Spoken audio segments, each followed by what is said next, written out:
priesthood Hindu family. I was born in a Hindu family to Brahmin priests. My grandfather, my great-grandfather, and my great-great-grandfather were Hindu priests.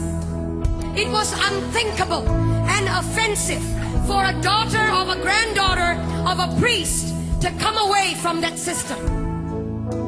I was so hungry for God. I was so thirsty for God. When I was born at the age of 6 days old, I was dedicated to Hindu demons in a cave temple. I was left in a cave temple, and from that moment on, my mind, my spirit, and my soul was overtaken by demonic forces that I had no control over. I could not control these forces. They controlled me. Every decision I made, everything I became. I began to learn to worship the names of over 2,000 gods. Over 2,000 gods by memory. It was required of me. It was required of the priesthood. And I, as an obedient daughter of a priest or granddaughter of a priest, I learned the names of 2,000 gods. At the age of 19 or 20, I was so hungry for God, but I did not know His name, where He was, who He is. And so I started a journey of pain and darkness. At the age, in my late teens, in 1920, I became discipled under a witch. And the reason I went into that was not to harm anyone, but to find God.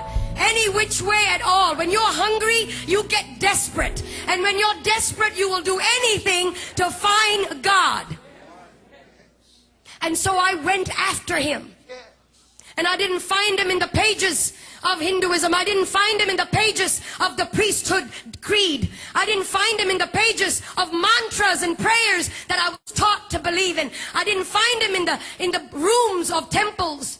Huge temples. I would go into that and want to look for God. There was one time I was in southern India, and there was in this temple. I went in and I opened the curtain. There was a veil that divided the holy area from the rest of the public. Well, I couldn't wait.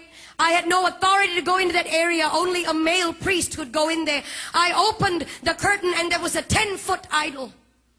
12 arms, 12 faces, myriad number of eyes. He didn't see me. He couldn't hold me. He had eyes and could not see me. Years down the road, I was struck with a demonic pain in my body. From the top of my head to the tips of my feet, I would be in pain. Painkillers and suicide came the order of the day. I took painkillers every day, more than the required dose, just to knock myself out. And in my mind, it was one thought: if I ended my life, I would end the pain. And so I was sitting at the edge of my bed, possibly on the last day of my life on this planet. Sometimes, when it all looks lonely, you feel that nobody really cares. Hear me, young people. He's watching over you. He's watching over you. And it may not be tangible, but He's over you.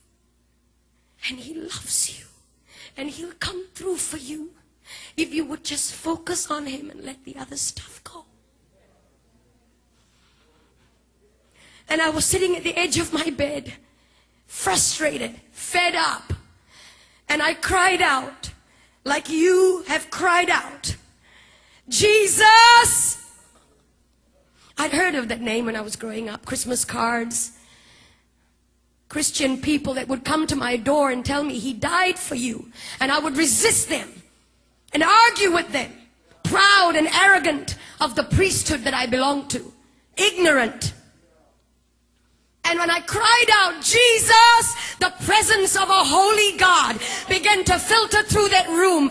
That room was darkened. The lights were switched off. I was sitting on the edge of my bed. I never saw His face, but His voice was as audible as anything that I've ever heard before. I am Jesus. I am God. And He touched my body. No doctor could cure the disease that was in my body. No doctor could heal me. Young men, No doctor could provide the answers. Nothing out there can. And I've been there, done it, and I've tried it. Everything. The darkest road, I've taken it. Gentlemen. And he came to me. He touched my body. In an instant, that disease left my body. In an instant, I was healed. I began to feel his power and his presence course through my body. And then I went into this tiny church, about 50 people, and somebody up in front there looked a bit like this platform, and somebody up on this was talking about going into the water, that if you're baptized you become a new creature. Well, I didn't understand that either. I was wondering how water can make such a big difference. What's the big deal? We take showers every day. I went up to this preacher man and I said, will you put me in this water? Because everything and anything he wants me to do, I'm ready to do it. He has set me free. He has healed me. Anything and everything. No matter the price. No matter.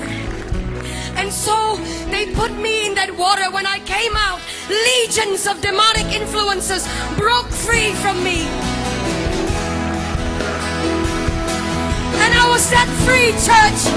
And today, depression is going to go.